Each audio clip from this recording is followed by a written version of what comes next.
What would you do if you were bleeding on a hospital stretcher and the only people you called chose a concert over your life? Imagine this. You're a trauma surgeon. You save strangers every day. But the night you're the one fighting to survive, your own family texts you, "Stop being dramatic." How much would it break you to realize you were never their daughter, just their emergency fund? Tonight's story isn't just about an accident. It's about love that comes with invoices, about being the strong one until you collapse, about the moment a woman almost died and finally stopped paying for affection. Stay with me, because what happened next exposed 9 years of secrets and changed an entire family forever. And before we begin, if stories that hit the heart and shake the soul mean something to you, subscribe to the channel and like this video. Your love keeps these untold stories alive. Now take a deep breath, because this one will stay with you long after it ends. My name is Dr. Ilara Hayes.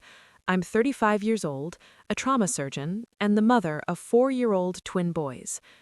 2 months ago, I was lying on a cold stretcher under fluorescent hospital lights, struggling to stay conscious while blood pooled somewhere inside me. A drunk driver had slammed into my car at an intersection less than 3 miles from my home. I remember the sound of metal folding. I remember thinking, not like this, not before I tuck them in tonight. As the paramedic pressed gauze against my abdomen, I did the only thing I could think of. I reached for my phone. I didn't call 911. I didn't call a colleague. I called my parents. My boys were at home with a sitter who was scheduled to leave at 8. It was 7:12. I had 48 minutes to find someone to stand between my children and an empty house while surgeons prepared to cut me open. My father answered on the 4th ring. "Make it quick," he said. "We're heading out." I told him I'd been hit, that I was bleeding, that I needed surgery, that I needed them to go sit with their grandsons for just a few hours. There was silence, muffled voices in the background. Then my phone buzzed with a message in our family group chat. "We can't tonight. We have front row tickets with your sister. Don't be dramatic. You're a doctor. You'll be fine. Figure something out." A second message popped up. "Stop making everything about you." And then, from my sister, just a single emoji, an eye roll. That was the moment something inside me stopped trying. I didn't cry. I didn't argue. From a gurney rolling toward the trauma bay, I searched for emergency childcare and paid triple the rate without blinking.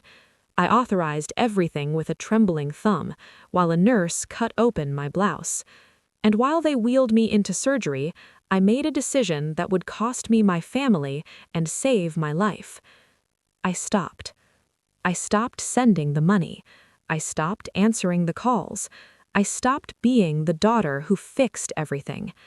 For 9 years, I had quietly covered my parents' mortgage, their insurance, their credit card debt when my sister's boutique failed, the temporary loans that were never temporary, the emergencies that only seemed to happen on the 1st of every month. I never told anyone, not because I was ashamed, but because I thought love was supposed to be silent. Growing up, I learned early that affection in our house had tears. My sister, Claire, was the dreamer, the artist, the fragile one. When she cried, the world paused. When she succeeded, it was champagne and applause. I was the dependable one, the steady one, the low-maintenance child. When Claire wanted to open a cafe, my parents took out loans. When I got into medical school, my father said, "Good, you'll always have a job." That was the extent of the celebration. I told myself it didn't matter. I told myself I didn't need fuss. So I worked. Undergraduate, medical school, residency, fellowships. While other people partied, I studied.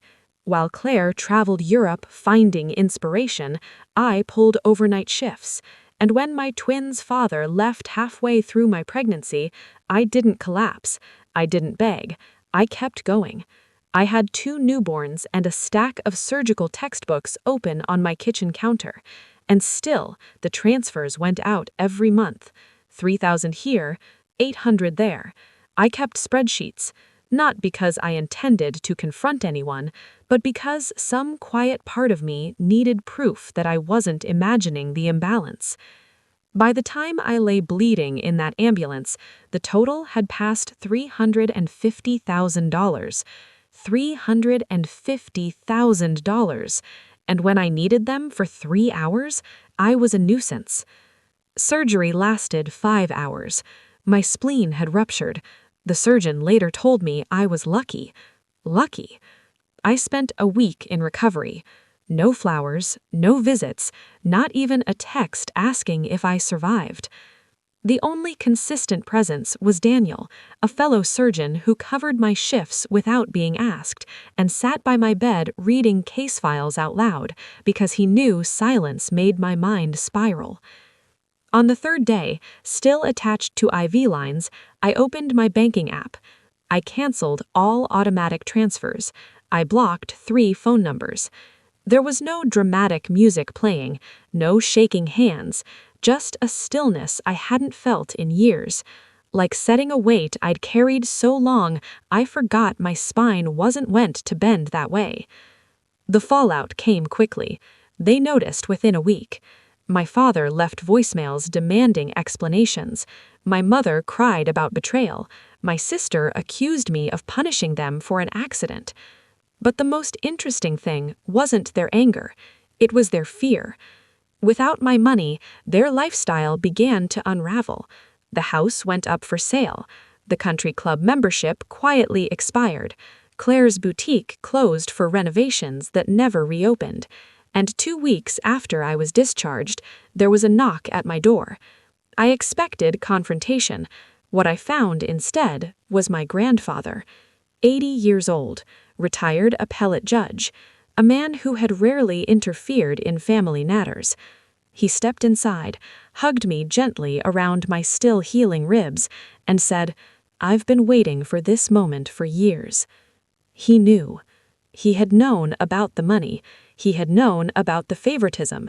He had watched in silence, not out of indifference, but because he believed adults must choose their own boundaries.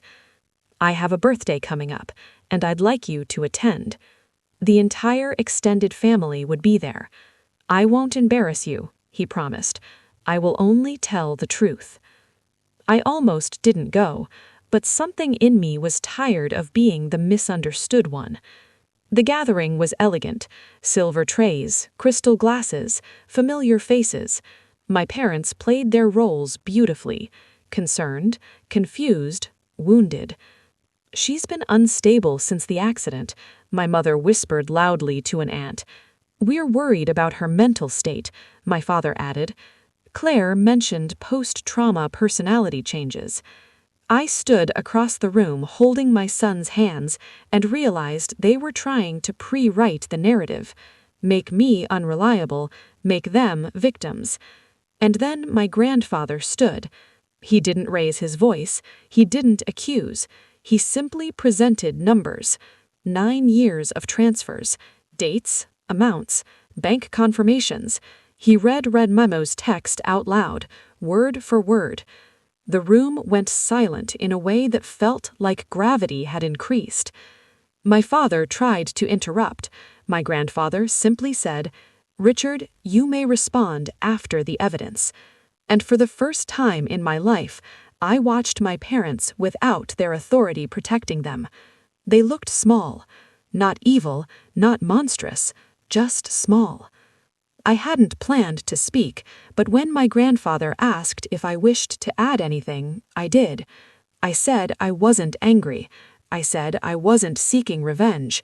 I said I simply refused to keep financing a story in which I was the burden. I said love shouldn't require invoices. There were tears, there were denials, there were relatives who quietly shifted their loyalties that night. But what surprised me most was what I felt afterwards: not triumph, relief, the kind that makes your lungs expand fully for the first time. Months passed. They moved into a smaller rental. My father took a part-time job. My mother began bookkeeping for a church. Claire called once. She apologized, not defensively, not dramatically, just quietly. I didn't realize how much you carried. I didn't want to know. That honesty meant more than all her previous affection. We're not close now, but we're real, and that matters more.